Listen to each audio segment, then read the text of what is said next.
सावर्डे मतदारसंघातील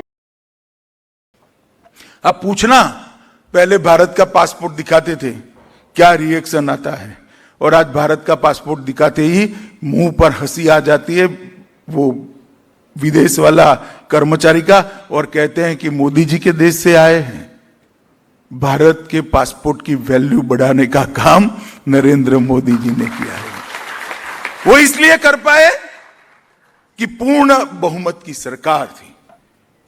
देश को अटल जी के बाद, अटल जी 11वें नंबर पर इकोनॉमी को छोड़कर गए थे।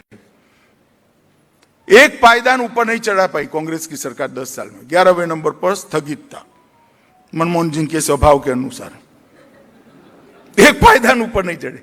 मोदी जी आते ही 11 नंबर से बढ़कर 6 नंबर, 5 नंबर, 5 नंबर 6 नंबर हो रहा है। मुझे पूरा भरोसा है कि $5 ट्रिलियन इकोनॉमी का स्वप्न 2024 के पहले मोदी जी जरूर पूरा करेंगे और दुनिया की तीसरे या चौथे नंबर की अर्थव्यवस्था।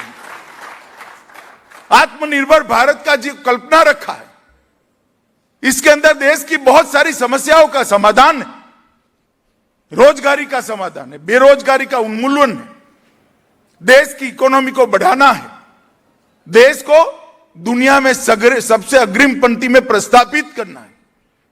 ढेर सारे लक्ष्य एक ही आत्मनिर्भर भारत के और मेक इन इंडिया के नारे के अंदर समाप्त हो जाते हैं। और वो इसलिए कर पाते हैं कि आप लोगों ने, देश की जनता ने, भारतीय जनता पार्टी के कार्यकर्ताओं ने 2 बार पूर्ण बहुमत दिया, 2 बार। मित्रों, मैंने पहले कहा आपको, ढेर सारे ऐसे हमारे आइडियोलॉजिकल मुद्दे थे जो हर चुनाव घोषणा पत्र में आते थे। आप 1950 से लेकर 2019 तक का घोषणा पत्र निकाले, 370 होगा ही होगा, राम जन्मभूमि होगा ही होगा, ट्रिपल तलाक बंद करेंगे होगा ही होगा। अब मुझे बताओ 24 में छाप पाएंगे क्या हम? छाप पाएंगे? नहीं छाप पाएंगे, रिजॉल्व हो गया जी। क्यों?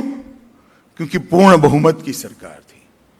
मैं आपको कहता हूं, गोवा में एक बार पूर्ण बहुमत की सरकार बना दीजिए, आपको भी मालूम पड़ जाएगा कि पूर्ण बहुमत की सरकार का फल क्या होता है। मैं गोवा की जनता को भी आपके माध्यम से अपील करना चाहता हूं कि एक बार भारतीय जनता पार्टी को पूर्ण बहुमत की सरकार देकर देखिए। एक गोवा को हम मॉडल स्टेट बनाकर रखेंगे, बन ही चुका है, मगर आपने कल्पना भी नहीं होगी इस प्रकार का मॉडल स्टेट बनाएंगे। छोटा सा प्रदेश है, थोड़ी मेहनत की जरूरत है, एक दिशा की जरूरत है, और एक दिशा तभी आती है जब पूर्ण बहुमत आता है। मित्रों, मैं मानता हूं कि मोदी जी ने ढेर सारे काम किए। अभी अभी उन्होंने कहा है, शुरू किया है, 5 लाख लोगों के, टूरिस्टों के वीजा की फीस माफ कर दी। सबसे बड़ा फायदा गोवा को होने वाला है। कल से 15 तारीख से जो चार्टर फ्लाइट में टूरिस्ट आते थे, इसकी परमिशन भारत सरकार ने दे दी है। आपके यहां सबसे ज्यादा चार्टर फ्लाइट टूरिस्ट के लिए